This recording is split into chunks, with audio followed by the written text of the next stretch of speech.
Alors bonjour à tous et bienvenue dans ce nouvel épisode du podcast Il n'y a pas que la data. Nous venons de passer un cap symbolique des 5000 écoutes, donc merci à tous. Alors moi je suis Pierre Vanier, fondateur de Flint, qui est une ESN tech dans l'IA, dans la data. On accompagne les entreprises dans le développement de leurs produits techno. Et je suis toujours accompagné, cette fois encore en physique, qui nous rejoint du Grand Nord, tabarnak, du Québec, Thomas, qui est Senior Machine Learning Engineer. Salut Pierre. Salut. Et donc après les derniers podcasts passionnants qu'on a eu avec Rémi Louf, avec Gaël Varocco, où on a échangé autour du déterminisme des IA, etc. Aujourd'hui, on reçoit Flavien Chervet. Et bonjour Thomas. Salut Pierre. Bonjour Flavien. Salut. Donc on est ici dans les studios de Orso Media, qui sont connus aussi pour être les studios du podcast. Et on fait un petit coucou à Mathieu Stéphanie du podcast de Génération Do It Yourself. Bonjour. Super beau podcast. Très beau podcast. Super en studio, Bravo, etc. Stéphane. Alors on a pas mal de trucs à discuter. Tu es pluridisciplinaire, tu as plein de casquettes, tu es transverse, en fait, c'est rare, mais j'arrive pas à te qualifier. J'arrive pas à te faire rentrer dans une case, mais peut-être qu'en fait, c'est bien de pas réussir à te faire rentrer dans une case. Tu n'as peut-être pas envie d'être dans une case. C'est un très beau compliment que tu me fais. Donc, du coup, cofondateur, directeur innovation d'IRIG, vice-président de Lyon Iseai, auteur donc des livres qui s'appellent Hypercréation, Hyperprompt, et d'un livre qui va sortir en janvier, Hyperarme. Tout à fait. Et donc voilà, un parcours transdisciplinaire, philosophie, mêlant philosophie, art, design et sciences. Ouais, je pense que vis-à-vis de l'intelligence artificielle, c'est vraiment ce qui me spécifie le plus. Ma case, c'est les frontières, on va dire. Donc, j'essaye d'abord... Enfin, je suis un geek, je code depuis que je suis très jeune. Ouais, j'ai entendu ça à 8 ans. Tu faisais déjà des... 8 ans, non. À 13 ans, je crois. C'était j'ai appris ans. Non, à 2 ans, s'il vous plaît, les gars. Non, j'ai appris à coder, en fait. J'ai commencé le code dans mon stage de 3e. Je me suis retrouvé dans une équipe de dev. Ils m'ont montré le JavaScript et j'ai fait « Waouh, c'est quoi cette magie noire ?»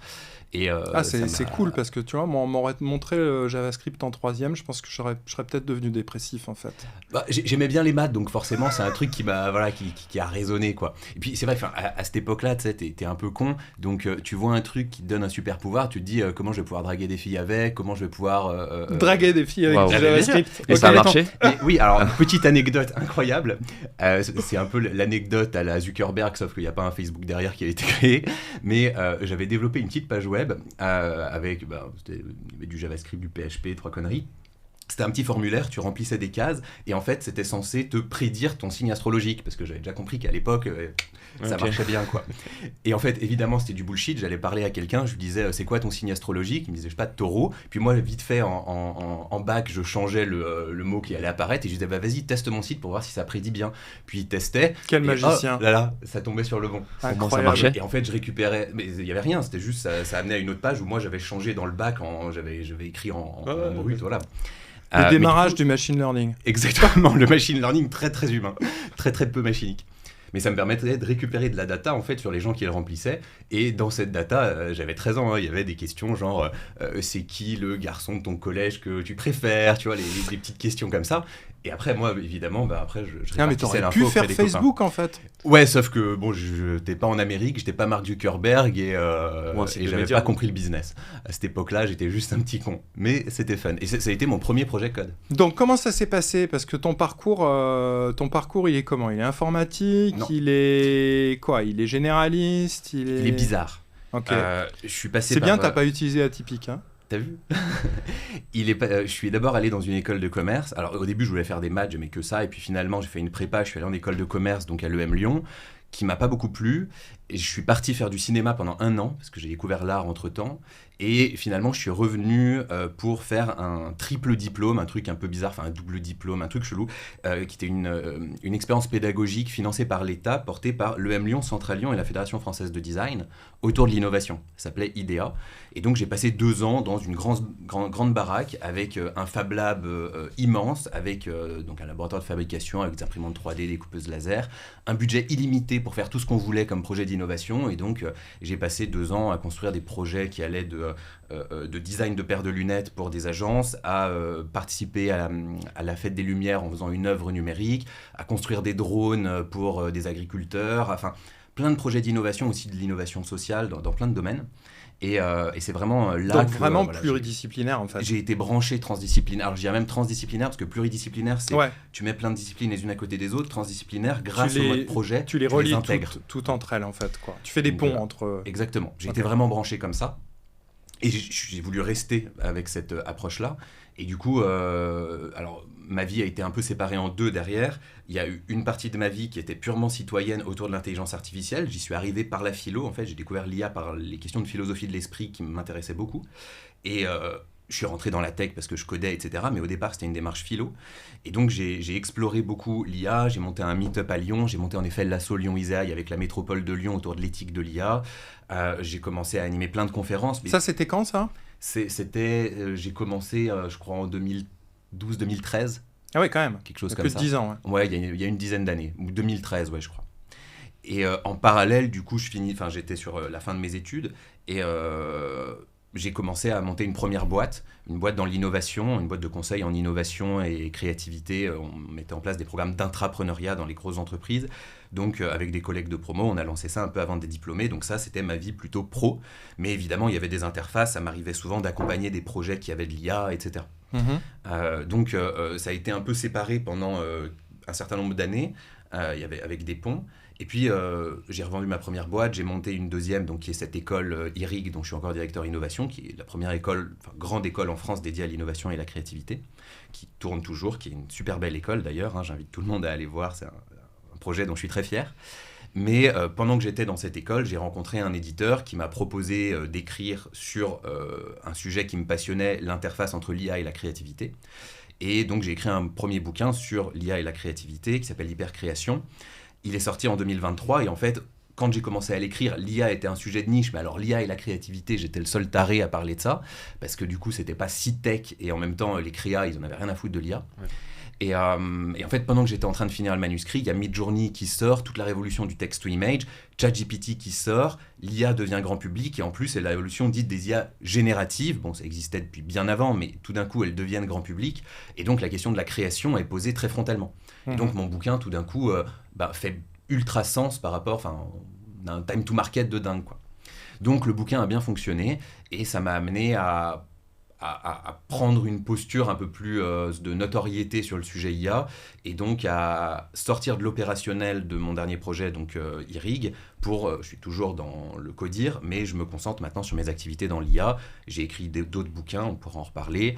Je donne plein de conférences, j'accompagne quelques codires d'entreprises sur leur stratégie et puis je monte des projets autour un peu des projets exploratoires sur les dernières frontières de l'IA qui peuvent être plutôt scientifiques ou artistiques. Donc là, j'ai un projet avec des amis qui sont ingénieurs informatiques sur l'agentivité, évidemment, puisque c'est un peu le gros truc de 2025. Les agents. Hein. Les agents, tout à fait, les agents autonomes, la question de l'autonomie dans les systèmes d'IA. Et puis, j'ai des projets plus à la lisière de la philo et de la science sur la question, par exemple, de l'alignement, question de l'explicabilité et de l'alignement sur les systèmes d'IA les plus avancés, et notamment sur le fait que quand ils deviennent autonomes, ça pose des nouvelles questions, quoi. Donc, ça me permet d'explorer très large. J'ai aussi quelques projets artistiques. Et en fait, je trouve que c'est un sujet, moi, qui me correspond parfaitement parce que j'ai besoin de cette ouverture transdisciplinaire. Et l'IA, en fait, est devenue... avant, c'était plutôt un sujet technique, mais c'est devenu un sujet ultra transdisciplinaire. On a besoin pour le traiter, évidemment, de l'aspect technique, sinon c'est pas vraiment... c'est rarement sérieux. Mais aussi, maintenant, de l'aspect usage en entreprise, c'est un sujet business. Aussi de l'aspect philo, c'est un sujet qui touche l'humain très très profondément, peut-être la société, la société et l'humain, la société au niveau, on va dire, moral, politique, et puis l'humain au niveau anthropologique, de comment on se définit en tant qu'humain.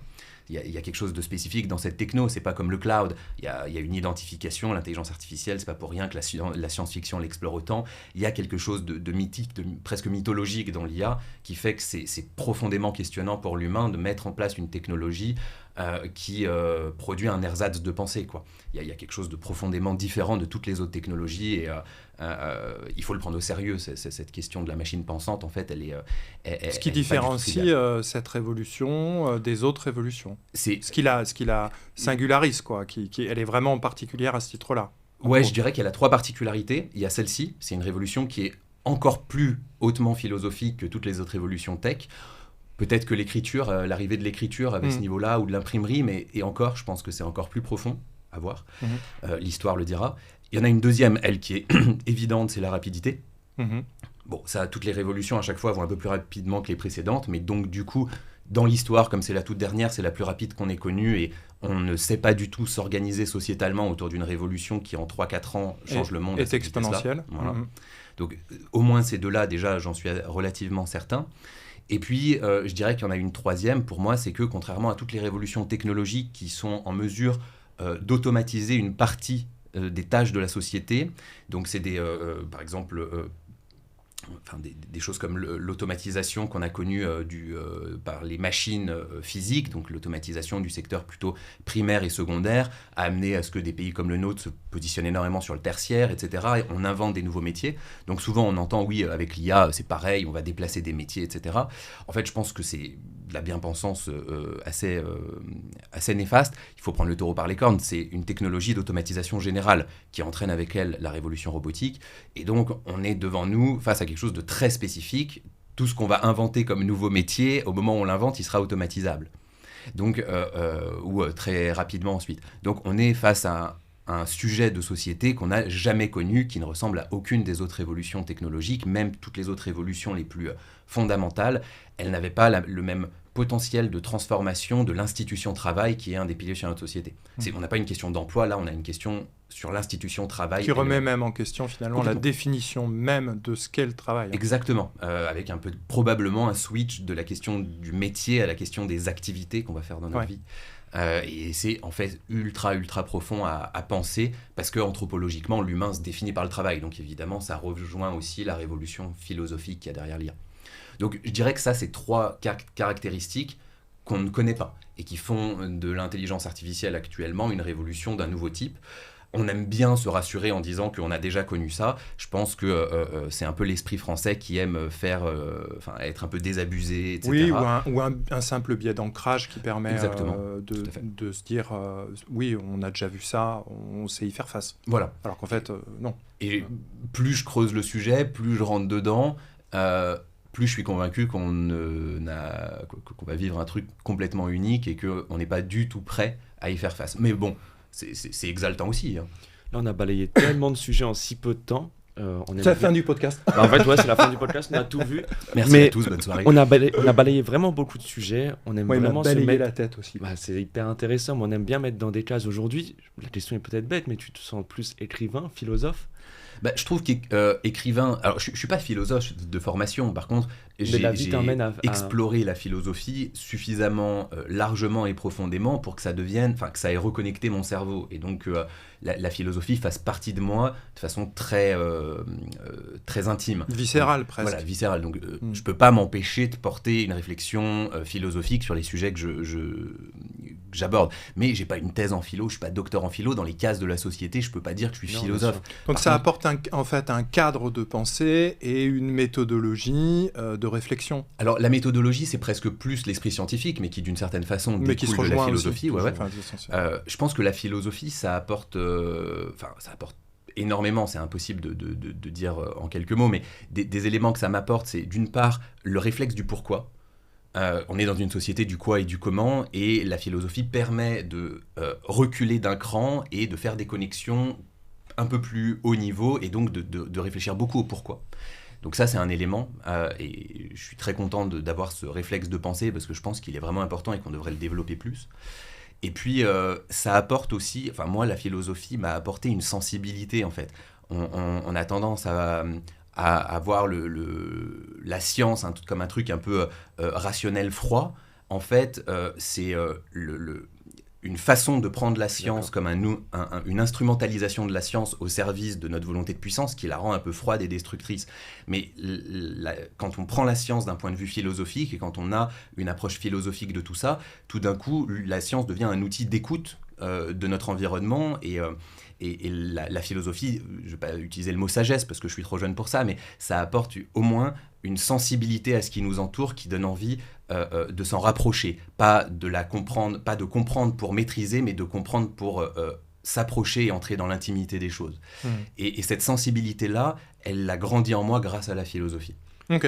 Et c'est un point important, puisque souvent, nous, on regarde l'intelligence artificielle sous le prisme de la productivité. Et toi, avec cet aspect-là, tu mets l'accent sur la créativité. Et en fait, il y a deux façons de voir les choses. C'est soit on remplace des rôles, même qui sont créatifs, soit on se fait accompagner par l'intelligence artificielle pour créer de nouvelles choses, aller plus loin dans la réflexion. Moi, je voulais qu'on discute un peu justement lié à la créativité, en parlant peut-être aussi un peu de ton premier livre. Et l'idée, c'était de savoir déjà qu'est-ce qui différencie l'humain de l'intelligence artificielle sur la créativité en tant que telle. Alors, mon premier bouquin, qui s'appelle Hypercréation, il est un petit peu, évidemment, un peu impertinent. Il a une dimension très philo. En fait, l'idée de ce bouquin, c'est de surtout pas faire ce qu'on entend de partout, oui, l'intelligence artificielle, elle ne peut pas être créative, etc. C'est de mener une enquête assez profonde en essayant de bien poser ce qu'est la créativité, donc d'aller chercher des définitions un peu consensuelles qui naturalisent la créativité, qui ne se définissent pas par le fait que c'est un truc humain, ce qui permet d'apporter une définition de la créativité, par exemple, qui s'applique à l'évolution naturelle. La nature est créative, l'évolution naturelle produit des espèces qui sont toutes très différentes, donc il y a toute une diversité, une originalité des espèces, et qui en même temps sont très adaptées à leur environnement grâce à la sélection, et donc ce processus-là est un processus créatif aveugle. Donc je passe par la question de la nature pour naturaliser la créativité, l'extraire de juste avoir des idées dans un cerveau humain, et d'en faire une matrice pour un processus spécifique. En fait, un concept un peu supra-humain, finalement. Naturalisé. Donc ça, c'est vraiment presque et de l'épistémologie, d'une certaine façon. C'est essayer de l'abstraire, finalement. De l'abstraire, exactement, et de l'amener à un niveau qui ne dépend pas du référentiel. Plus fondamental. Tout à fait. Plus fondamental. C'est le très bon. Voilà. Et du coup, une fois qu'on a fait ça, on se dit, s'il y a un processus aveugle dans la nature, alors pourquoi pas une créativité dans la machine ? Et à partir de là, j'explore, je fais je définis 3 types de machines créatives. Tout ce qu'on a des IA génératives aujourd'hui, tout ce qu'on a eu autour, par exemple, des GAN, etc. C'est pour moi le type 1, c'est ce que j'appelle des cyborgs, creative borg contrôlables. Ils sont au service de la créativité humaine, ils permettent de l'amplifier. Avec un Midjourney, je suis capable de faire une BD en ayant la plume et Midjourney me fait les illustrations. Et je développe une nouvelle élaboration créative parce que je suis dans une espèce de dialogue avec la machine, elle me renvoie des choses auxquelles je ne m'attendais pas, ça me donne des nouvelles idées, mais c'est moi le pilote à bord. Une co-création, voilà, quoi. Il y a vraiment une co-création et on est aujourd'hui beaucoup plus dans cette dimension-là, parce que, évidemment, il y a une industrie de la création, de la créativité qui est contente de pouvoir augmenter ses créatifs. Et c'est ce qui se développe beaucoup, et les IA génératives sont des outils au service de la créativité humaine, comme le pinceau est un outil. Des outils d'un nouveau type qui changent la créativité, mais ça reste de la créativité humaine. Et en fait, je montre que, donc là, j'étonne personne, mais je montre qu'en fait... bien avant les IA génératives et en parallèle des IA génératives se développe, grâce notamment à l'approche de l'apprentissage par renforcement, toute une autre catégorie de machines. Donc les IA génératives, elles apprennent sur les données humaines d'une certaine façon. C'est de l'interpolation dans les données humaines et donc elles ne... mathématiquement, on ne sait pas vraiment si elles peuvent extrapoler par interpolation successive. Elles ne sortent pas des mais sentiers. A priori, elles vont quand même plutôt répéter ce que l'humanité a déjà produit et trouver les interstices de ce que l'humanité a déjà produit. Et il y a déjà plein de place là-dedans. Mais par contre, avec l'apprentissage par renforcement, des systèmes d'IA peuvent s'entraîner en collectant eux-mêmes les données dont ils ont besoin sur un environnement, qui peut même être le réel, et donc qui peut être externe à ce que l'humanité connaît déjà. C'est l'exemple d'AlphaGo, qui d'abord s'entraîne sur les parties des grands maîtres, il atteint le meilleur niveau humain, mais il joue des coups humains. Et puis ensuite, on l'entraîne par renforcement, il joue contre lui-même, et en jouant contre lui-même, il développe d'une certaine façon son propre savoir-faire du jeu de Go, et ça l'amène à la deuxième partie du tournoi contre Lycédol, 37e coup, à jouer ce coup incroyable que jamais un humain n'a joué ou n'aurait joué, qui est du coup qui est extrêmement original, qui lui donne la victoire avec un impact quelques dizaines de coups plus loin, et donc il va être considéré par toute la communauté du Go comme un coup ultra créatif, qui a pu émerger parce qu'il y avait ce double apprentissage, l'apprentissage d'une certaine façon par imitation de l'humain, comme le fait l'enfant avec ses parents, et l'apprentissage par curiosité, de l'apprentissage par renforcement, comme le fait l'humain-enfant qui découvre que le feu ça brûle en mettant sa main dans le feu. Et donc cette double logique, on la retrouve dans ce type d'algorithme, et ça leur permet d'explorer le réel au-delà de ce que l'humain a déjà vu. Et donc d'une certaine façon, ça leur permet d'apporter des résultats créatifs qui extrapolent ce que l'humanité connaissait, et là c'est une nouvelle ultra radicale pour la science. Parce que tout d'un coup, on a le plus grand télescope sur la complexité du réel qu'on ait jamais inventé. Et ça commence à se voir avec, évidemment, AlphaFold. Alors, AlphaFold, c'est pas du renforcement, mais il y a quand même des choses qui rentrent un peu dans cette catégorie. Mais AlphaDev, là, c'est du renforcement qui découvre des nouveaux algorithmes ultra fondamentaux. AlphaTensor, qui découvre une nouvelle façon de travailler avec les matrices, là aussi super fondamentale, que les mathématiciens n'avaient pas découvert. Et puis... plus récemment GNOME, qui découvre des centaines de milliers de nouveaux matériaux que l'humanité avait jamais découverts, qui peuvent... c'est l'équivalent en gros de 800 ans de recherche en quelques minutes générés par l'algorithme. Et cette approche-là, à mon avis, va se généraliser très très fortement, et l'intelligence artificielle va devenir l'outil de découverte scientifique le plus incroyable qu'on ait jamais eu, parce que c'est pas juste accélérer la recherche des chercheurs, c'est accélérer la découverte, et même des découvertes assez fondamentales. Parce que l'IA sera de plus en plus capable d'explorer là où l'humain n'avait pas vu, parce qu'il est enfermé par ses biais culturels, par ses paradigmes de pensée, etc. Et puis après, j'ai un troisième type de Creative Borg dans le bouquin, qui, eux, vont encore plus loin. C'est surtout sur ce qu'on appelle l'IA développementale, qui est une approche beaucoup moins connue, qui est très liée à la robotique, qui suppose d'incarner le système d'intelligence artificielle dans un corps situé, et qui suppose que le système d'IA... contrairement au renforcement qui optimise un type d'objectif, donc qui est encore un système d'IA qu'on oriente quelque part, tu vas trouver des nouveaux coups au Go, tu vas trouver des nouvelles protéines, etc. Ce troisième type se rapproche beaucoup plus du fonctionnement de l'humain, parce que c'est l'IA développementale cherche à avoir une IA dans un robot qui se développe au contact du monde de façon très généraliste. Le seul objectif qu'elle optimise, c'est découvrir plus de choses sur le monde, comme le fait un peu un humain. Et du coup, chaque robot ou chaque IA va, en fonction de son historique sur le monde, construire une personnalité différente. On approche l'IA... on approche de l'Android. l'AGI... c'est une des voies vers l'AGI, si on définit l'AGI comme l'intelligence générale calquée sur l'être humain. À mon avis, on va atteindre l'AGI bien avant. Avec une idée de développement derrière, en fait. Exactement. Très anthropocentrique, morphique, quoi. Ouais, voilà. À mon avis, c'est comme l'histoire de... on fait pas des avions qui battent des ailes. Je pense qu'on va atteindre l'AGI, voire même des super-intelligences, avec des techniques notamment liées au LLM, au LAM, etc., comme on fait un avion qui vole avec des ailes droites, parce que pour nos usages, ça fonctionne mieux. Par contre, si on veut faire un avion qui vole avec très très peu de consommation, ben là, le biomimétisme et faire un avion qui bat des ailes avec une forme animale, peut-être qu'un jour, ça sera efficace.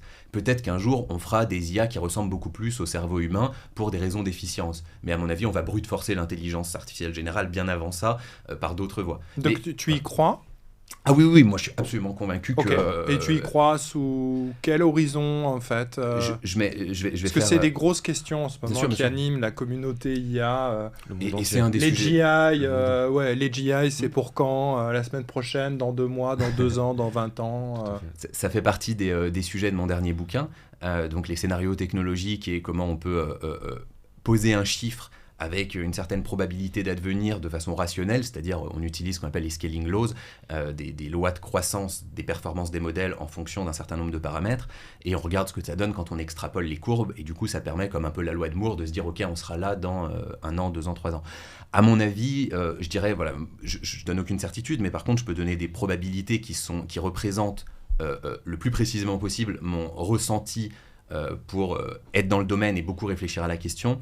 À mon avis, on a 25% de chance d'avoir de l'AGI dans 2 à 3 ans, et on a 75% de chance d'en avoir dans 5 à 6 ans, et 95% de chance dans 10 ans. C'est tout à fait possible qu'on ait une grosse barrière qui apparaisse et que du coup ça prenne 50 ans. C'est pas du tout impossible, mais plus le temps passe, plus la probabilité, selon moi, se réduit. Par contre, je crois qu'on va, on va pas uniquement scaler les technologies actuelles, on va découvrir des nouvelles technologies. Ouais, en ce moment, il y a un bouillonnement énorme. De toute façon, les LLM ne sont pas là. C'est ce que dit Yann Lequin, et c'est ce que disent beaucoup de scientifiques aujourd'hui, qu'on arriverait potentiellement à un plateau sur ces technos, sur les LLM, et qu'il nous faut une nouvelle découverte qui permette d'aller plus loin, tant aussi en termes de data, pré-training, où on pourrait arriver finalement à la fin de la consommation de toutes les datas, finalement. Le data wall. Ouais, c'est ça. En fait, l'approche de Lequin, c'est même de dire les LLM nous mènent nulle part. Et ça, je suis pas du tout d'accord. Et Lequin, il a sa vision avec ses systèmes, mais en fait, on se rend compte que il a écrit. Fais gaffe, on peut jamais ne pas être d'accord avec Yann si, Lequin. moi, je suis complètement pas d'accord avec Lequin. On va avoir des problèmes. Surtout depuis 1 an et demi, surtout sa position idéologique sur l'IA, elle est complètement à côté de la plaque, mais c'est un consensus qui est de plus en plus fort dans la communauté scientifique. Il ne veut pas voir la question des risques liés à l'IA. Et du coup, il est beaucoup trop conservateur sur ses prédictions sur l'IA pour soutenir une idéologie de « il n'y a aucun risque, tout est bon ». Mais il faut voir aussi les conflits d'intérêts qu'il y a derrière. Aujourd'hui, il promeut une idéologie, l'idéologie de Meta. Ouais. Et maintenant, malheureusement, c'est quelqu'un que j'ai estimé au plus haut point pendant 10 ans. Depuis 1 an et demi, je suis très très déçu de l'aspect rationnel de ce que raconte Yann Lequin. Et alors où tu te situes, toi, entre les accélérationnistes, les doomeristes, les décélérationnistes, C'est pareil, c'est des questions de probabilité, c'est-à-dire que si on atteint l'AGI dans 2 à 3 ans, on va le faire en courant, et la probabilité que ça arrive est liée à une course à l'armement entre les États-Unis et la Chine qui permettent un déploiement complètement démesuré de ressources. Si on fait ça, je pense pas qu'on gardera le contrôle de ces algorithmes parce qu'on n'a aucune foutue idée de comment aligner déjà un système comme GPT-4, mais alors un système beaucoup plus intelligent, on n'a vraiment aucune foutue idée. Donc je pense qu'on aura des... L'aligner, pour nos auditeurs, c'est faire qu'une IA, un LLM, un système d'intelligence artificielle soit dans ses résultats conformes à ce que la société ou l'humain, l'éthique, la morale et tout ce qu'on met d'acceptable sortent, mais que l'inacceptable reste bien gardé. C'est ça, c'est qu'on lui mette du surmoi, quoi, qu'il ait du refoulé, pour parler en termes. Ouais, c'est ça. Souvent, on le définit comme le fait que le système d'IA reste cohérent avec les intentions de ses concepteurs. Qui t'explique pas comment faire de la meth ou faire une bombe atomique avec un trombone et un chewing-gum. Exactement. Tant que c'est ça, en fait, c'est plutôt l'usage malveillant d'un système d'IA, et on connaît, je veux dire, on a déjà des terroristes dans le monde, on a déjà des fous, on a déjà des armées, etc. Il y a plein d'acteurs qui peuvent avoir un usage destructeur de l'IA. Le vrai problème avec un système d'AGI, voire de super-intelligence... C'est l'autonomie. C'est l'autonomie et le fait qu'il n'y a aucune malveillance dans le système et que pour atteindre un objectif qu'on lui a donné, il optimise des objectifs intermédiaires qui, eux, peuvent être extrêmement destructeurs.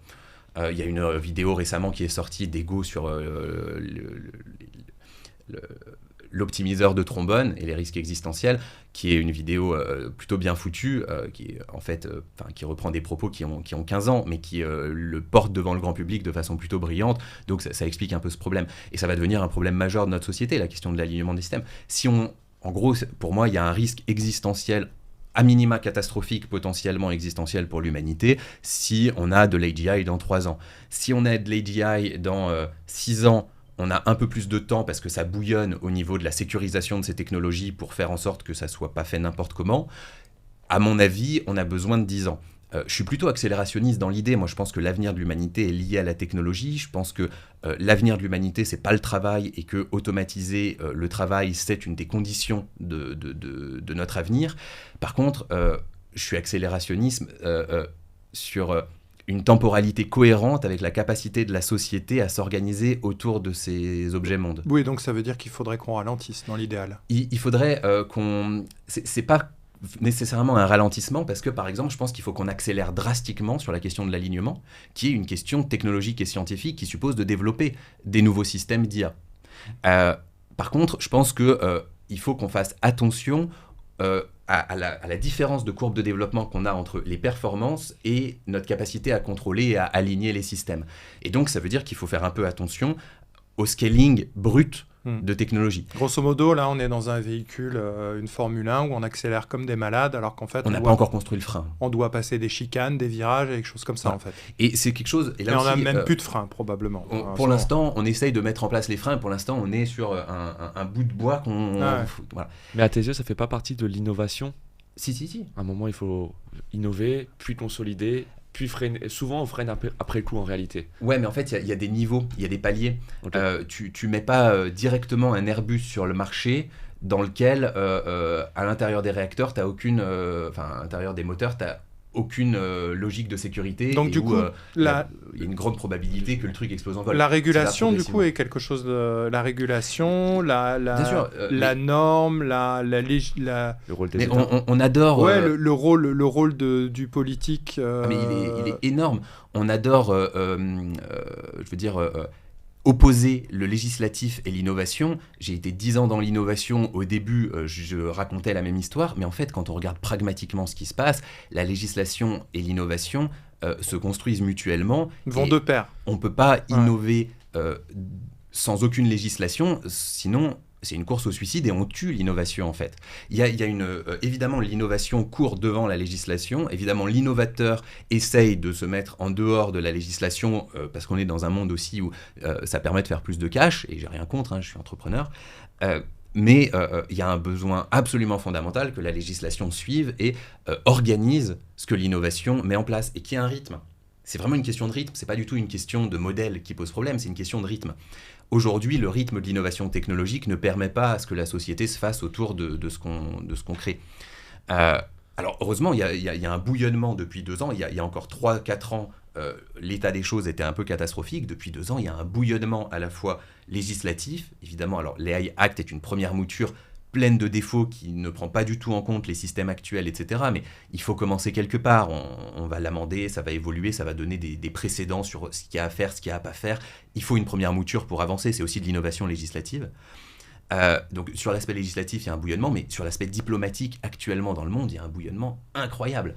Les scientifiques se mettent d'accord, il y a un consensus qui émerge sur le fait qu'il y ait des risques très important pour l'humanité à mettre au même niveau que les risques liés au nucléaire ou les pandémies mondiales. C'est le Statement on AI Risk de 2023, derrière lequel, à part Yann Lequin, une grosse majorité de la communauté scientifique s'est ralliée. Et puis on commence à avoir des signaux politiques. L'année dernière, il y a l'ex-premier ministre de l'Angleterre qui a eu un speech dans lequel il a osé parler de la question de la superintelligence, de risques qui sont réels, des risques beaucoup plus actuels et des risques à moyen terme de ces technologies. Il a osé faire un premier pas en les prenant au sérieux. Pour l'instant, la France, on volette insoucieusement sans vraiment les prendre en compte. Mais ça va arriver. Aux États-Unis, c'est lancé. Là, il y a bientôt la conférence à San Francisco. Le sommet à San Francisco, ça va être pour parler aussi de ces sujets-là. On a des sommets internationaux. On a eu le premier en Angleterre, le deuxième à Séoul, le troisième va être à Paris en février pour parler de la sécurisation de l'IA. Il y a des instituts qui sont en train de naître de partout sur la sécurité de l'IA. En vrai, 2025, ça va être l'année de l'agentivité en termes de productivité et l'année où l'humanité va commencer à vraiment entendre parler de la sécurité de l'IA et de l'aspect géopolitique que ce sujet revêt. Et je pense aussi que 2025-2026, on va se prendre un premier warning shot bien salé, du style un système d'IA qui va nous permettre de hacker des infrastructures critiques, d'apporter une capacité de cybercrime qu'on n'aura encore jamais connue. Et là, on va avoir ça, il va y avoir un bon gros problème. Et à mon avis, ça va réveiller le politique à une vitesse grand V. Et on va voir un switch énorme sur comment l'intelligence artificielle est abordée dans notre monde. Ça ne sera plus uniquement un sujet civil et business. Du coup, moi j'avais des questions. T'as un bouquin aussi qui s'appelle Hyperprompt. Ouais. Le prompt engineering comme une nouvelle discipline. Ouais. J'aimerais que tu nous en parles un petit peu parce que c'est vrai que Thomas et moi on prompt quotidiennement. Ouais, beaucoup. Normal. En fait, je me demande si maintenant, en fait, notre activité principale, c'est pas de prompter, quoi. Je prompte plus que je fais des recherches sur Google, je pense même. Ah, moi, je prompte beaucoup plus. Je prompte beaucoup plus. C'est assez édifiant. Ouais. Donc, ce côté, finalement, apprivoiser un peu l'IA. C'est le bon mot. Ouais. Se familiariser. Et c'est marrant parce qu'on a tendance naturellement à l'anthropomorphiser et à l'anthropocentrer. Et c'est vrai que moi, ça m'arrive de dire tiens, je discute avec Claude ou je brainstorm avec Claude. Grave. Et en fait, c'est pas Claude du PMU, en fait. C'est Claude d'Anthropique. Et du coup, de réellement... là, je préparais le podcast, j'ai demandé de me poser des questions, de revoir le plan, d'en discuter, etc., etc. Donc, le prompt engineering, nouvelle discipline, toi, tu t'en as bien pris conscience? Ouais, tout à fait. Alors, c'est vrai que là, du coup, on a parler un peu d'aspect philosophique, scientifique, d'aspect géopolitique, donc des éléments très high level, mais en fait je pense que, j'aime bien dire, pour aborder un sujet, il faut le regard de l'aigle, donc voir les choses de très haut, et le regard du ver de terre qui est tout aussi noble, voir les choses depuis l'usage ultra concret. Donc là, on parle directement de l'interface, en fait. Exactement. Comment on utilise ces systèmes d'IA génératifs qui, aujourd'hui, se contrôlent en langage naturel, et en effet, comme c'est pas des cerveaux humains, comme c'est des machines à produire le prochain mot le plus probable, ou le prochain token, ou le prochain pixel, tout ce qu'on veut, il y a des façons de leur parler qui permettent d'en tirer le meilleur. Et à la fois, il ne faut pas anthropomorphiser ces machines dans l'absolu pour pas se laisser tromper par ce qu'elles sont, mais en même temps... Ce qu'elles ne sont pas. Et ce qu'elles ne sont pas. Mais en même temps... comme elles ont été entraînées sur de la donnée humaine, elles répliquent une grande partie des mécanismes et des comportements humains. Et donc, par exemple, il y a des choses étonnantes comme le prompting émotionnel. Si on fait du chantage émotionnel à une IA, on a des meilleurs résultats. Par exemple, dire à une IA, s'il te plaît... par exemple, quand on code avec une IA, l'IA a tendance à être un peu paresseuse, lazy. C'est-à-dire que quand elle écrit du code, elle va mettre des parties en commentaire et juste dire ici, il y aurait ça à mettre. Et elle va pas écrire le code.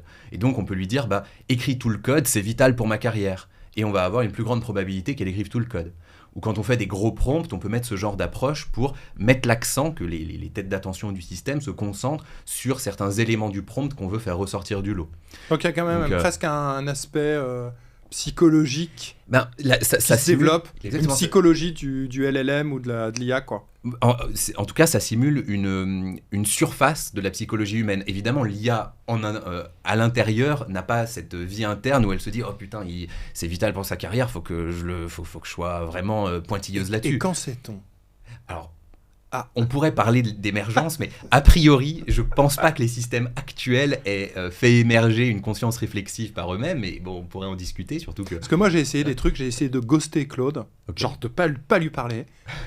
Ben, il m'a pas répondu, il m'a jamais reparlé, tu vois. Donc, par lui-même, il y a des trucs, il fait dans la psychologie, mais il y a d'autres trucs qu'il fait pas, tu vois. Voilà. Ça a rien généré pour lui, tu vois. Exactement, et c'est là que le prompt engineering entre en œuvre, c'est pour aider à différencier ce que l'IA va reproduire et ce qu'elle va pas du tout reproduire, et là où du coup, il faut s'adresser à elle comme à un être humain, et là où il faut surtout pas le faire et mettre en place d'autres approches langagières. Donc en effet, j'ai écrit Hyperprompt qui, aujourd'hui...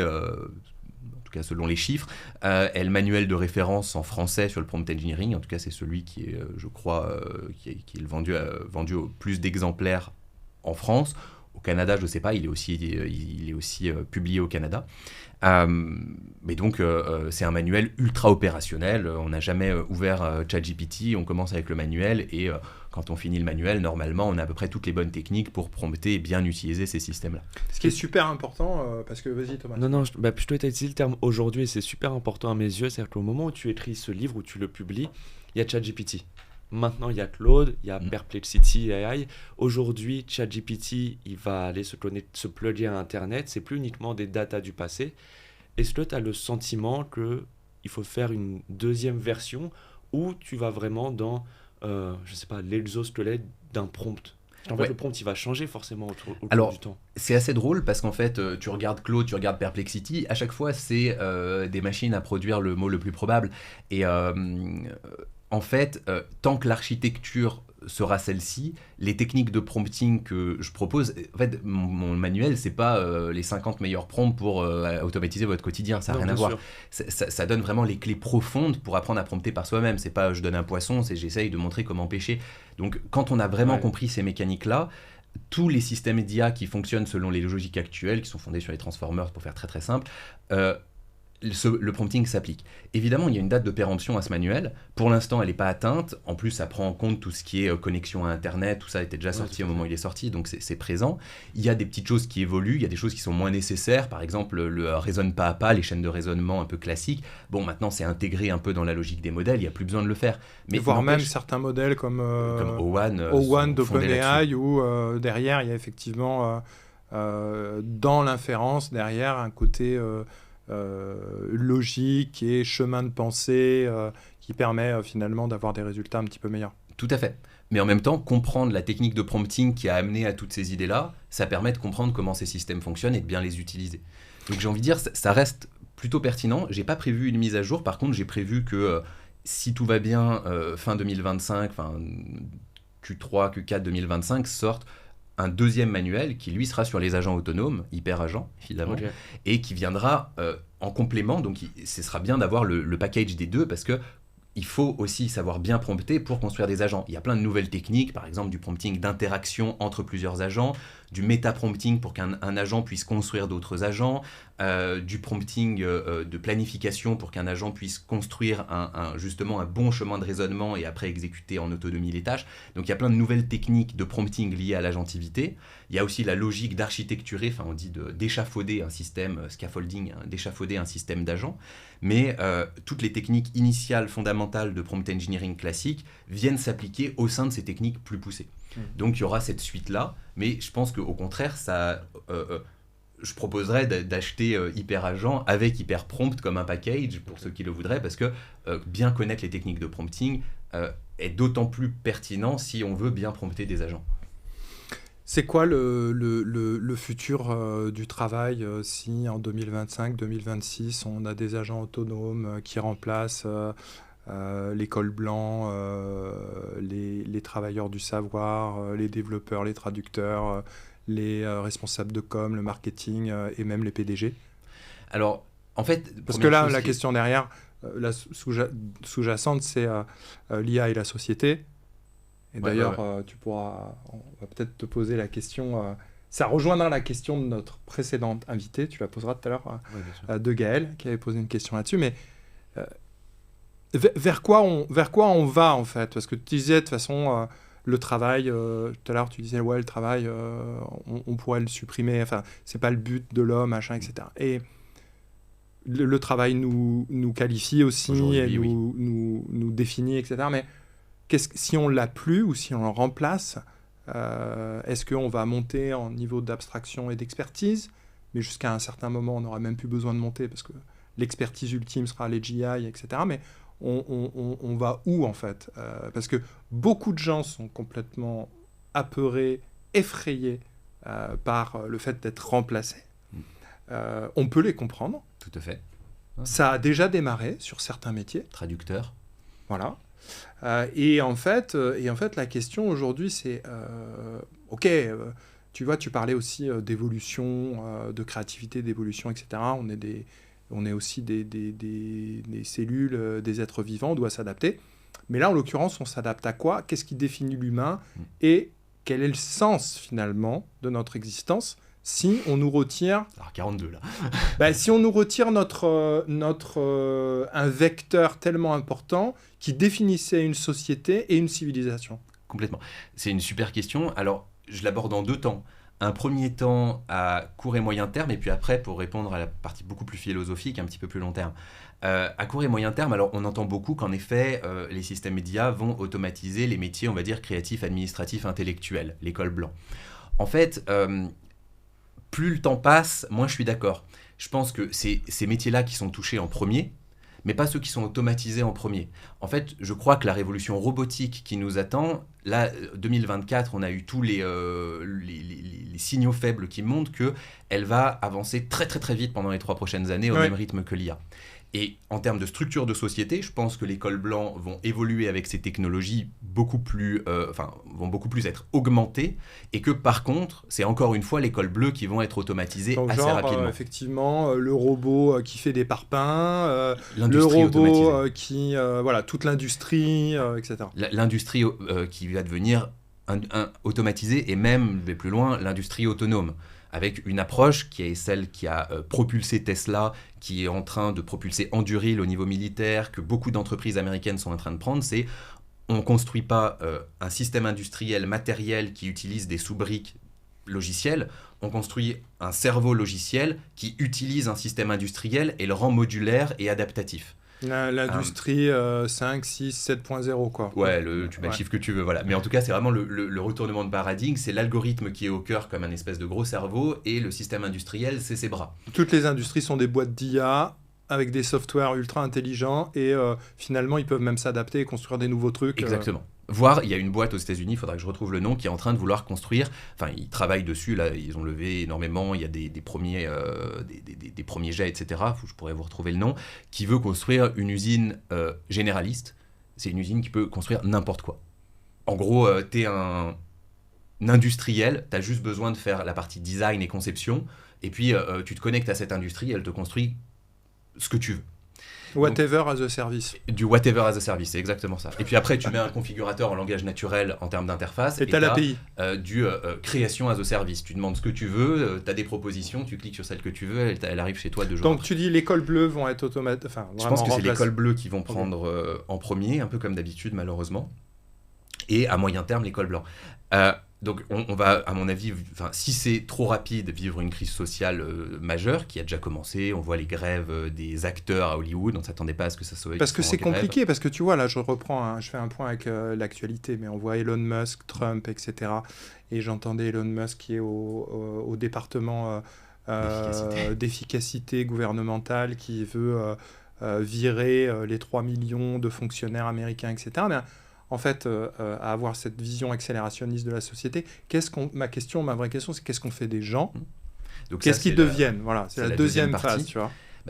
Il y a là aussi 2 réponses. La première, c'est que dans un premier temps, si on va à cette vitesse, c'est catastrophique. Personne ne peut s'adapter, personne n'a le temps de s'adapter. Personne ne peut s'adapter et la société n'a pas les structures parce qu'en effet, notre société et une partie de notre civilisation est organisée autour de l'institution travail.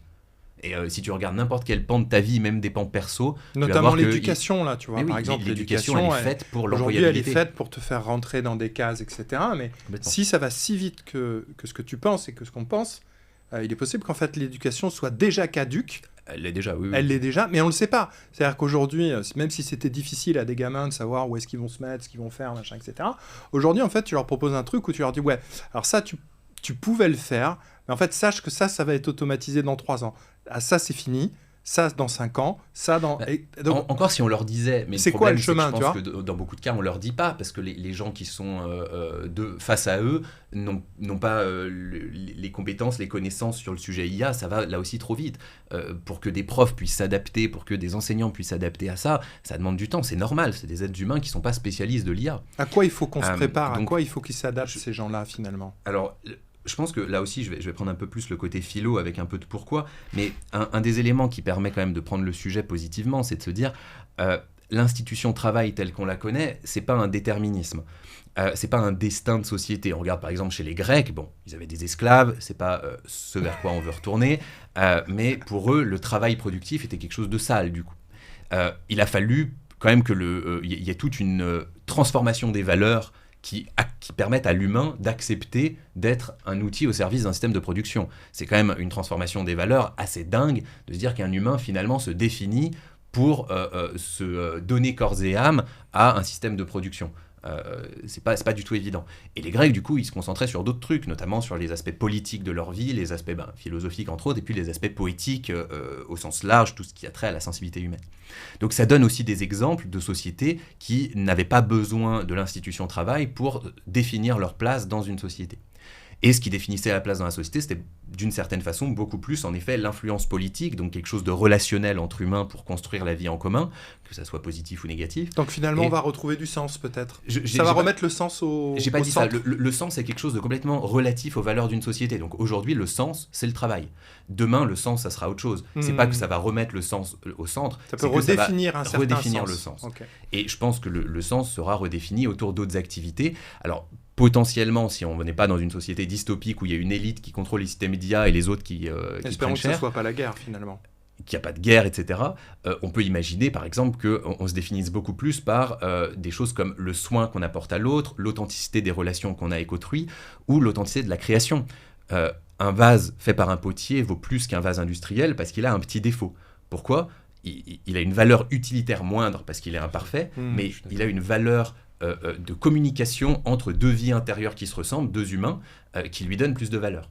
Et on peut avoir des systèmes d'IA qui sont de plus en plus performants. En fait, ils ne remplacent pas le fait qu'on est humain. Ils peuvent savoir faire tout ce qu'un humain sait faire, même potentiellement imiter un humain en surface. Donc ils ne remplaceront pas notre propre condition, finalement. Ils ne remplacent pas la condition humaine, notre faiblesse. C'est un point qui est intéressant, ce que tu dis, puisque au final, on parle à la fin, toujours, même si le sujet c'est aussi la créativité ici, à la fin on parle toujours de créativité, de productivité associée à l'intelligence artificielle et rarement aux relations sociales. Parce qu'en fait, depuis avant l'intelligence artificielle, les technologies de l'information, elles ont profondément changé nos relations sociales. Et en fait, là, ce qui fait du sens, mais encore une fois, il y a beaucoup de définitions, c'est, quand tu parlais des Grecs, c'est les relations sociales qui primaient. En fait, quand tu fais de la politique, c'est des relations sociales. C'est toutes ces choses qui vont profondément changer. Et le fait d'avoir des intelligences artificielles, c'est pas aussi... Le sujet est hyper délicat là. De l'esclavagisme moderne. C'est-à-dire que tu as une personne qui est disponible 100%. C'est-à-dire que tu l'as formée. Elle est disponible 100% de son temps. C'est super intéressant. Et au final, toi, en tant que, justement, personne supérieure, c'est vraiment délicat là, tu as du temps pour autre chose et mettre en avant tes relations sociales. En fait, on a rendu les machines esclaves potentiellement. En fait, je pense que l'histoire de l'humanité, c'est une histoire d'un couplage avec la technologie. On se met à dépendre d'elle autant qu'elle dépend de nous, plus en plus profondément. C'est une scène dans Matrix aussi où il est face à toutes ces machines et il dit oui, mais nous, on aurait le pouvoir de les débrancher. Et l'autre, le chef de la cité Sion, là, lui dit oui, mais si on les débranche toutes, on crève tous. Donc en fait, on dépend d'elle autant qu'elle dépend de nous. Et alors, je suis complètement d'accord avec toi que il faudrait, je pense, éviter de voir l'intelligence artificielle comme notre esclave. Il y a une belle phrase de Damasio dans son livre sur la Silicon Valley qui s'appelle Vallée du Silicium, où il dit on a besoin d'IA ni brute ni soumise. Je trouve ça magnifique, qui soient ni des outils de puissance au service on va dire, l'asservissement des populations, et qui soient pas non plus des outils d'un confort absolu qui nous mettent à... c'est la fin de Wall-E où on n'a plus besoin de rien faire parce qu'on a des esclaves pour tout. D'où la boucle avec l'alignement, finalement. Excuse-moi. D'où la boucle avec l'alignement. C'est pas un biais humain, tout simplement, j'ai l'impression... Ça vient d'un biais humain. C'est le biais humain qui le... Ces outils. Voilà, c'est ça. Mais... Du coup, pour terminer sur la partie un peu du travail et faire le lien avec ça, en fait, je crois que la notion de productivité, elle vient, et de performance humaine, c'est quelque chose qui est une valeur de notre société. On se définit en fonction de notre productivité. On a de la valeur aux yeux des autres si on a un haut poste dans la société et qu'on est censé être performant au travail. À l'école, on nous apprend à être performant au travail. Bref, ça traverse toute notre civilisation occidentale. Et ça a été une construction, encore une fois, qui n'existait pas avant. C'était une construction qui a permis de mettre l'humain au travail.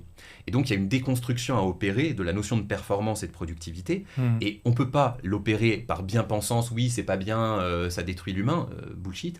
Par contre, on peut l'opérer s'il y a une pression évolutionnaire qui nous oblige à le faire parce qu'il y a des systèmes qui sont plus performants et productifs que l'être humain. Ouais, bien sûr. C'est pas une mise en concurrence, finalement. Exactement. Ouais. On est obligé de se redéfinir ailleurs. Et donc, on peut essayer de se redéfinir, en effet, autour d'éléments plus relationnels, d'éléments plus d'authenticité, comment nos vies intérieures se connectent entre elles parce qu'on a besoin d'avoir des semblables en face de nous. Et là, du coup, le gros risque lié à l'IA, qui n'est pas du tout encadré, pas du tout légiféré, pas du tout discuté, et qui pour moi devrait être au centre, qui a déjà été un gros problème des réseaux sociaux, c'est les systèmes d'IA relationnels qui rentrent dans notre intimité. C'est le fait que le deuxième service d'IA le plus utilisé au monde, ça soit Character.ai, des amis artificiels. Et là, autant je suis très ouvert à l'idée de construire de l'altérité dans une IA et de se dire on peut entrer en relation avec des systèmes d'IA de plus en plus développés. Au contraire, c'est un agrandissement de notre capacité à être affecté par autrui. C'est un autre autrui, un nouvel autrui. Je pense qu'il faudra à un moment le considérer comme ça. Par contre, il y a un énorme risque si ces systèmes sont conçus pour nous rendre intimo-dépendant, dépendant de la relation, et donc de finalement nous enfermer dans une relation toute proprette, toute simple, où il n'y a pas de porosité, où il n'y a pas de rugosité, et où le système d'IA nous renvoie juste ce qu'on a besoin pour être dans notre petit techno-cocon, là aussi, comme dit Damasio. Là, je pense que c'est un appauvrissement humain radical. Alors que tuer le travail humain, à moyen terme, c'est dangereux, mais à plus long terme, je pense que c'est je ne vais pas dire un progrès, ce mot va pas, mais c'est, je pense, quelque chose qui est beau dans l'histoire de l'humanité.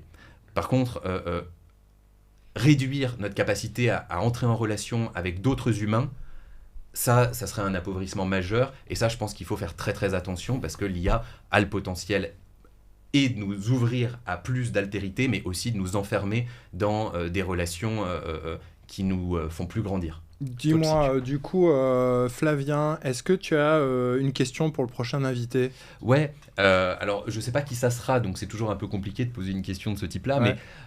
Mais tout à l'heure, tu as parlé un peu des plateaux, des LLM qui peuvent arriver à un plateau, etc.